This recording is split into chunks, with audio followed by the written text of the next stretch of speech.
How's it going, everybody? This is Soul Time Productions coming to you one more time with that gangland content. Uh, these videos are meant specifically to teach the youth about the history of gang violence, the outcomes, and to leave that life in general, because there's no future in it. There's nothing to gain from it. All it really does is mess up your communities and destroy your own people. So, before I start this conversation, I want to ask everybody if they could like, comment, share, and subscribe my channel.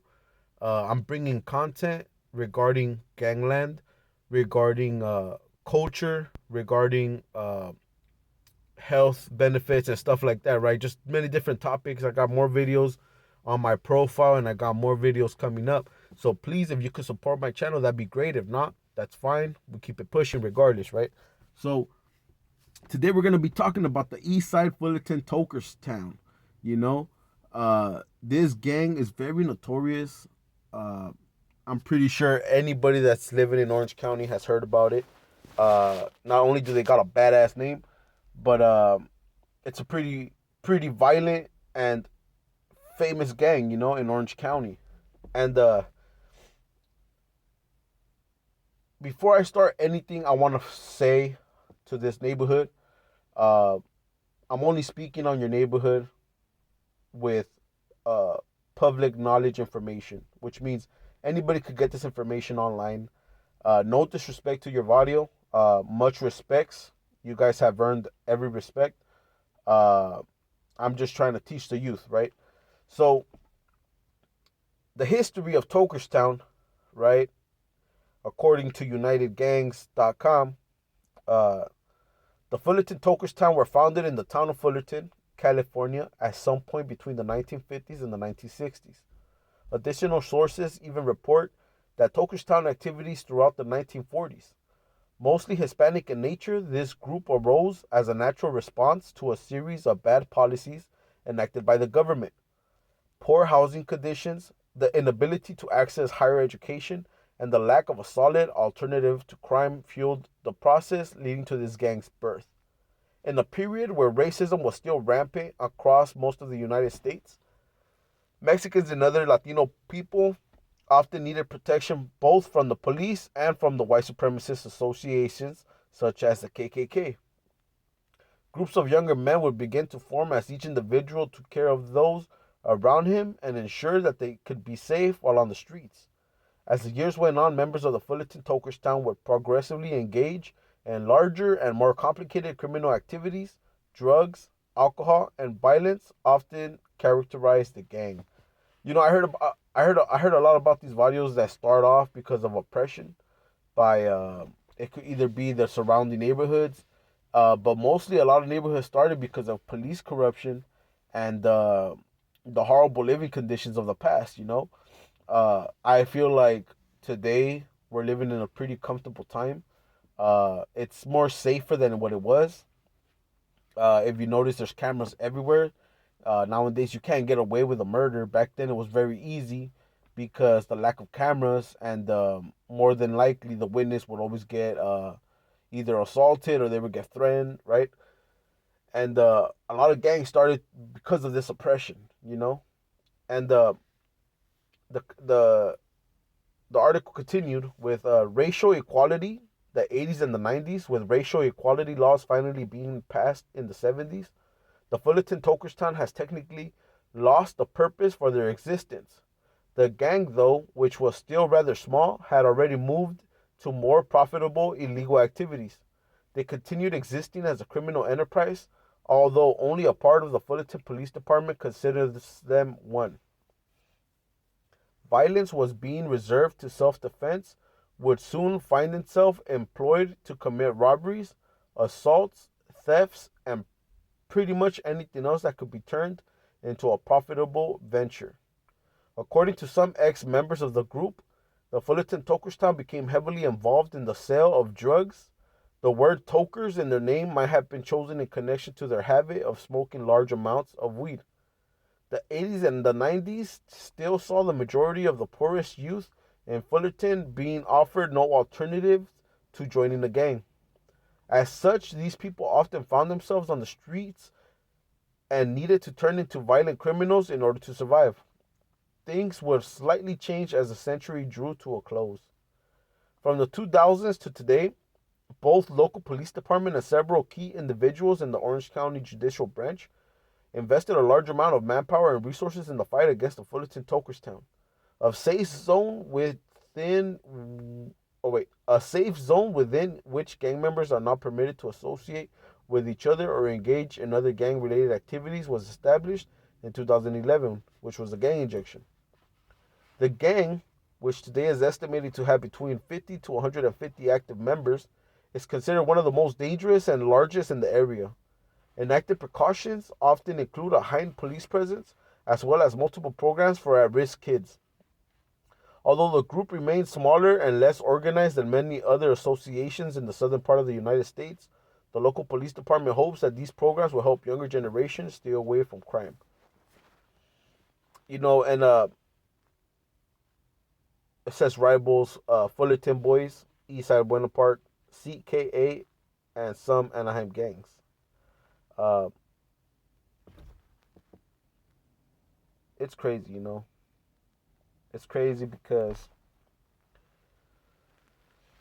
a lot of these gangs started off because of oppression. Um, the police in the past was very ruthless. They were very corrupt, and a lot of neighborhoods, well, at least the neighborhood kids, would fear the police more than trust them.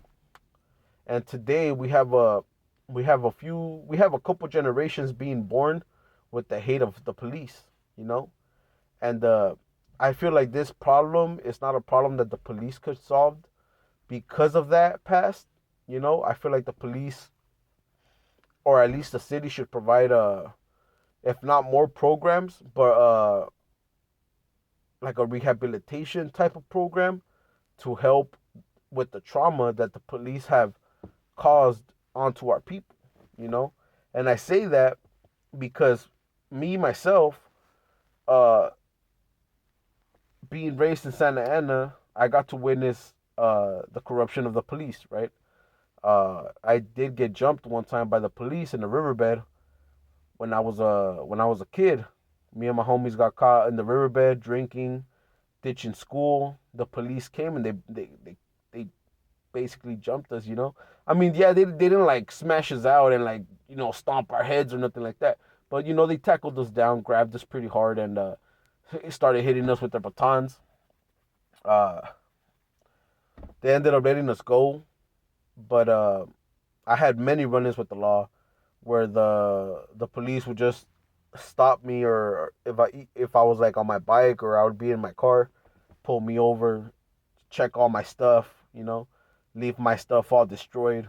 There, there was a time where I lived with one of my homeboys, and at the time, me and him were causing some problems in that area, and the police kept coming to his house, and they would catch us outside and make us come out of the car and destroy the inside of my truck, take everything out.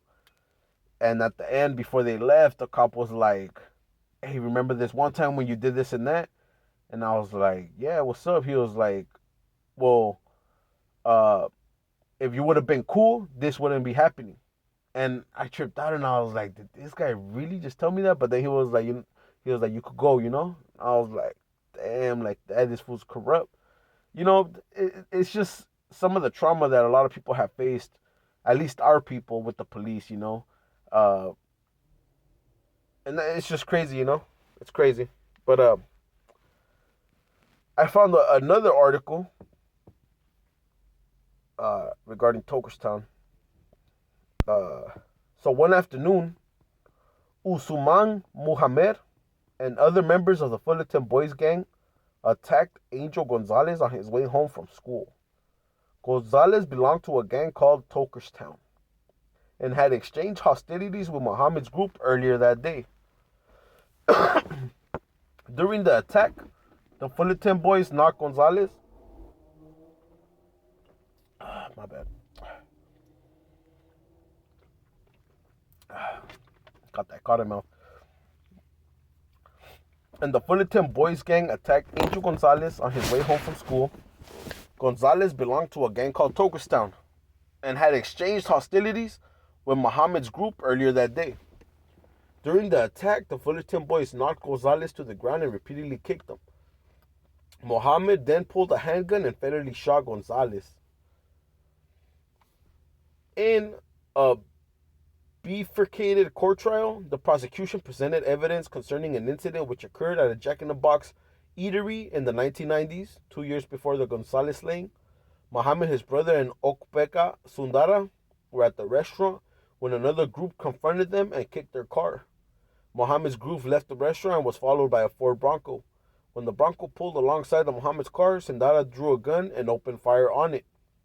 Although a police officer testified the shooting appeared gang-related, there was no evidence the Fullerton boys existed when the incident occurred. Muhammad was convicted of first-degree murder and assault with a firearm. And the allegations he personally used a firearm, committed the offense to the benefit of a criminal street gang, were also found true. And he got 40 years. You know, it's a treacherous road. Treacherous road, man, and let's not get caught in those strings. Another article depicts a situation, right, where appellants are members of a criminal street gang called Fullerton Tokers. Primary rival is the Buena Park East Side gang, of which victim Andrew Winglars was previously a member. Andrew's brother Shane, also a victim in this case, has never been in a gang. However, he did have a personal beef with Tokerstown members Antonio and Giovanni Duran. In mid-July 2007, Shane had a run-in with Antonio at a Chuck E. Cheese restaurant. Antonio was talking trash and shouted out Fullerton, but nothing more transpired between them at the time. A few weeks later, on July 30, the police detained several gang members, including appellants.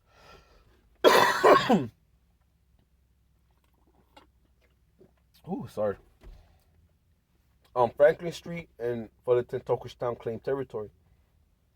During the encounter, the police found a baggie containing 7 .22 caliber bullets on the ground where the detention occurred. Later that evening, a group of Shane's friends were driving around in a Dodge Charger when the Durant brothers pulled up next to them in a Chevy Suburban at an intersection. Words were exchanged, with the people in the Charger swearing and staring menacingly at the Durants, with Antonio took as a challenge to fight. But in the end, the two cars drove their separate ways.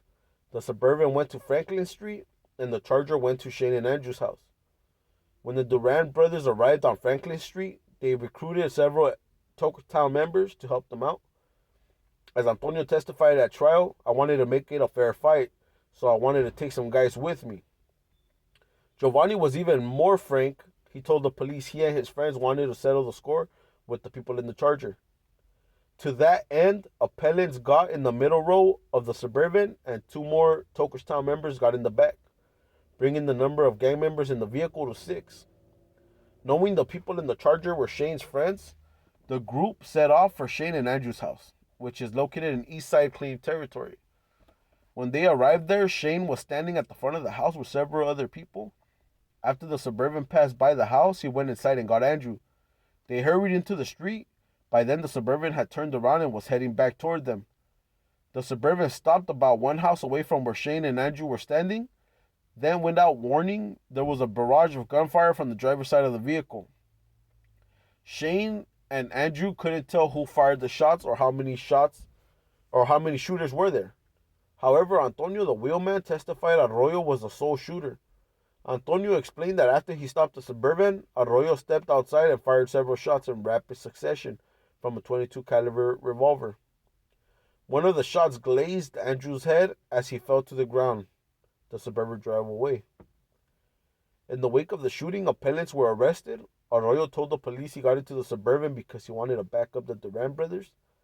He admitted they went over to Shane's house because the Durant brothers had been disrespecting during their earlier encounter with Shane's friends. Arroyo also knew he was going into the victim's territory. He claimed that when they reached Shane's house, some big fools rushed their vehicle.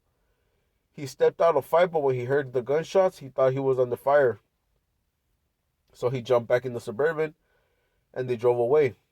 Arroyo claimed he nor any of his companions had a gun. Resendiz told the police that when his group arrived at Shane's house, he saw a little mob of people hiding behind cars, making hand gestures. The mob rushed the Suburban, so he and his companions prepared to get out and start fighting. But then shots rang out, so they took off instead. Resendiz claimed he had no idea who fired the shots. Fullerton police officer Vincent Mater testified as at the prosecution's gang expert. He stated gangs earn respect through violence, especially gun-related violence, and when a gang member has a gun, he is expected to share the information with the other gang members. Gang members are also expected to back each other up and assist each other when they are committing crimes. They will not hesitate to retaliate against anyone who disrespects their gang, even if the person is not a gang member. Speaking to the crimes committed by Tokers members, Mater said they are primarily involved in robbery, felony vandalism, and felony assault. He believed the facts of this case smacked off a gang shooting, in that appellants and their fellow Tokerstown members traveled into rival territory with a gun, following a run-in with friends of the victims. Although the victims were not gang members, the shooting would enhance Tokerstown's reputation for violence, embolden other members of the gang to commit crimes, and instill fear and intimidation in the community at large. Therefore, it was Mater's opinion the shooting was carried out for the benefit of Tokerstown. At trial, the defense did not present any evidence in closing arguments. Defense counsel argued appellants were the ones who were shot at, not Shane and Andrew. They also asserted the shooting arose out of personal animosity and had nothing to do with the fact appellants and their friends in the Suburban were all gang members. The prosecution theorized Arroyo was the shooter and Resendiz was liable as an accomplice. The prosecutor also argued that regardless of which Tokerstown member fired the shots, appellants would still be liable for attempted murder under the natural and probable consequences doctrine. The jury found appellants guilty of 2 counts of attempted premeditated murder and 1 count of street terrorism, and they convicted Arroyo of shooting from a motor vehicle. In addition, the jury found that attempted murders were committed for the benefit of a criminal street gang, and during the commission, a principal personally used and intentionally discharged a firearm. With regard to the attempted murder of Andrew and the shooting from a vehicle offense, it was further alleged that a principal personally and intentionally discharged a firearm causing great bodily injury. However, the jury was unable to reach a verdict on that allegation and was eventually dismissed. The court sentenced appellants to current terms of life in prison, and the attempted murder counts and set a 15-year minimum parole eligibility pursuant to Section 186.22, Subdivision B5. It also imposed a consecutive 20-year enhancement under Section 12022.53, Subdivision C and E, based on the firearm finding, although the court gave Arroyo an additional 3 years on the street terrorism count. It stayed his sentence for shooting at a vehicle under 654. It sentenced Resendiz to a concurrent term of 35 years to life. 35 years to life over an ego battle. Let that sink in. Over an ego battle. They could have just let them off and kept going. Gone home, chilled at the pad, and just continued with their day. But that ego. Once you feel disrespected, you feel like you gotta go back. And what that does is only create a deadly cycle of violence. Not only on your own people, but on the kids, on innocent victims that are on the side. There's no future in it, fellas. Let's get away from all that. There's a bigger world out there. More interesting things to look at. These neighborhoods, it ain't where it's at no more. You know? You want to be a change for your neighborhood? Be a real gangster for your neighborhood. Help the youngsters get out of their problems. Help create peace. You know? So I found this other article, right? I say article, but it's mostly court cases, right? So Jesus Beltran, the victim of the shooting for which petitioner was convicted, was a young member of the Fullerton Tokers, a criminal street gang Petitioner also a Tokerstown member. A few weeks before the shooting, Beltran was at a party with other Tokerstown gang members, including his friend Octavio Nolasco. The party was on Valencia Street at the home of Nolasco's girlfriend. Petitioner and a few Tokerstown gang members arrived by car and everyone shook hands except for Monares. Monares was a 23-year-old at the time and had recently been released from prison. Following the shooting, police officers conducted taped interviews with Beltran and Nolasco. Nolasco described the events which took place at the party. Beltran identified Petitioner as the assailant at trial. Both recanted their prior statements and claimed that they could not remember the events in question. The prior statements were introduced into evidence. These facts are derived from those statements. Beltran made a comment about Monares to a friend, which the latter overheard. Monares told Beltran, "So you think you're bad? You think you're crazy?" Monares hit Beltran in the fight that ensued. Beltran felt he got the better of Monares. Beltran assumed Monares wanted to fight him because Beltran was disrespecting him, that he's not getting the respect what a veterano from prison should get. Two fellow Tokerstown gang members, Paul Acevedo and Modesto Marines, jumped in to stop the fight. Monares left the party. About a month later, on September 1, 1995, Beltran was walking toward a payphone at the El Mercadito market at Lemon and Valencia and Fullerton. He encountered Jaime Alvarez, who was also a member of the Tokerstown. During his interview with police, Beltran stated that Monares and some others approached, and Monares asked Alvarez if he wanted to go on one-on-one and fight. Monares then took out what appeared to be a chrome .22 caliber automatic. Monares held the gun in his left hand and struck Beltran with his right. Beltran fell to the ground. He tried to stand up and was kicked in the face. Beltran tried to stand up again and was shot in the back. Alvarez saw that Beltran was bleeding and called 911. Police and paramedics arrived shortly thereafter. On September 8, 1995, Fullerton police officers executed a search warrant at Monares' home. Inside Monares' bedroom, the police recovered a notebook with Tokerstown gang graffiti and photo albums that contained similar Tokerstown gang graffiti and family pictures. Fullerton detective Anthony Sosnowski interviewed Beltran. Beltran identified Monares as a Tokerstown member and identified him in a photo lineup. He also identified Monares as a shooter, but stated that he did not want to participate in the prosecution of Monares. Beltran stated that he feared for his family's safety. Nolasco was also interviewed by police. He stated that he was present at the Valencia Street party and thought Monares punched Beltran in the face because he had misheard something that Beltran said. Nolasco also tried to break up the fight, but then someone tried to hit him in the face. Beltran and Nolasco ran away. According to Nolasco, Beltran and Nolasco also got in a fight with Acevedo and Marines at a party the next night because they were angry with Beltran for being disrespectful to Monares. Nolasco also stated that when he later visited Beltran in the hospital, Beltran told him that he had been shot by Monares. Beltran had been shot in the back near the spine. The bullet remained lodged in his back at the time of the trial, almost 4 years later. According to the prosecution, Monares shot Beltran because Beltran had failed to accord him the proper respect. The defense, however, denied Monares was the shooter and presented witnesses whose testimony suggested that a gun of a different caliber than the claimed to be in the petitioner's possession had been used to shoot Beltran. Sosnowski testified as a gang expert at trial. Based on his experience and the knowledge, he testified that Tokerstown was a criminal street gang within the meaning of California Penal Code 186.22.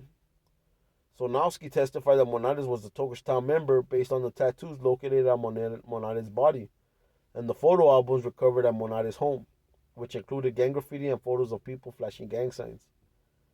In addition, Sosnowski said that Monares continued his affiliation with Tokerstown while in prison, and that when he left prison, Monares became inactive and respected veterano in the Tokerstown gang.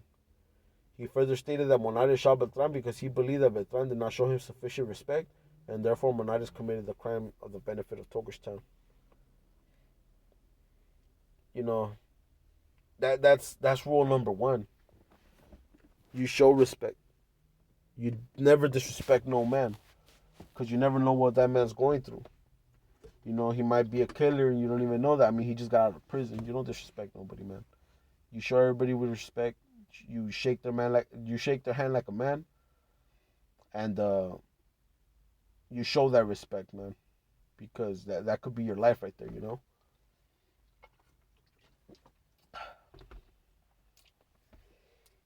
A gang member sentenced to life for murder. A Fullerton gang member was sentenced to life in prison without the possibility of parole on January 10th in 2017, shooting death of a man with ties to a rival gang in Anaheim. He was also sentenced to an additional 25 years to life for the personal discharge of a firearm. Osiris Lenin Garfias Pedraza, 23, of Fullerton, was convicted in November 2019 of one felony count at first-degree murder, one felony count at the personal discharge of a firearm causing death, and one felony count of active participation in a criminal street gang in connection with the murder of Jonathan Hernandez, 22, of Anaheim, on July 5, 2017. The jury also found the enhancement of special circumstances to be true. Garfias Pedraza was one of the 3 cars that went into rival gang territory in Anaheim on July 5, 2017. Hernandez, who was on the street near Balsam Avenue and Curtis Court, traded insults with the rival gang members as he drove through the neighborhood. The 3 cars left the neighborhood, but Garfias Pedraza went back and shot Hernandez to death. Anaheim police were called out to the area of Balsam Avenue and Curtis Court at approximately 2:50 a.m. with reports of shots fired and the man down. Officers found Hernandez shot multiple times lying in the street next to a bicycle. He was later pronounced dead at UCI Medical Center. Gotta be careful when you're on the street, man. Gotta be careful, because people be shooting, man.